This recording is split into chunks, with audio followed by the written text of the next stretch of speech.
Historiquement, la population enseignante a changé d'un point de vue sociologique, au sens où, en particulier dans l'enseignement primaire, on parle d'embourgeoisement des enseignants, puisqu'aujourd'hui, beaucoup d'enseignants sont des femmes qui épousent des cadres et qui n'ont plus exactement le même rapport à l'enseignement que lorsque c'était des couples d'enseignants et lorsque c'était des femmes qui venaient de milieux plus populaires.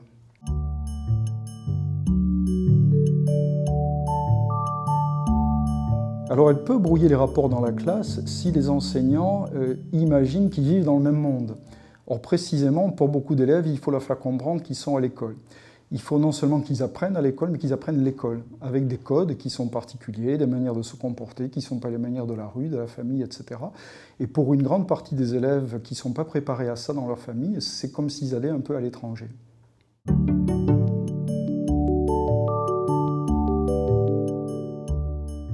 On peut supposer que ça entraîne des malentendus, au sens où beaucoup d'élèves, par exemple, pensent qu'il suffit d'être gentil avec le maître et la maîtresse, de faire bien tout ce qu'on dit, d'être dans ce qu'on appelle dans la tâche et pas vraiment dans l'activité intellectuelle. Et souvent, ils sont désappointés parce qu'ils ont l'impression qu'ils font tout ce que leur demande de faire, sauf que plus le niveau va monter, plus les exigences vont être importantes, plus ils risquent d'être un peu en délicatesse avec l'école et ne comprendront pas pourquoi désormais on ne les récompense plus.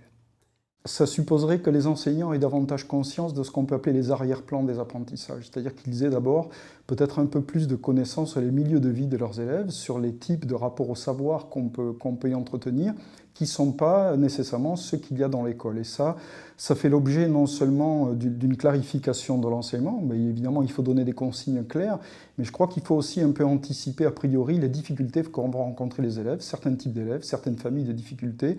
Je crois que c'est aussi un travail collectif et que ça supposerait que les enseignants dans notre pays travaillent de manière un peu plus collective pour échanger les informations et cerner un peu plus le type de position qu'occupe tel élève ou tel groupe d'élèves devant les apprentissages. Il y a des choses qui dépassent l'enseignant, qui sont la construction des programmes, le nombre d'heures de cours, la fonte du nombre d'heures de cours dans la semaine, etc., qui ne sont pas de son ressort, bien évidemment. Il ne faut pas occulter ses responsabilités gouvernementales, institutionnelles qui sont importantes. Néanmoins, il y a une façon de faire la classe qui, d'après moi, d'après nous, l'équipe avec laquelle je travaille, favorise plus ou moins le maintien des malentendus, ou au contraire participe à les dissoudre.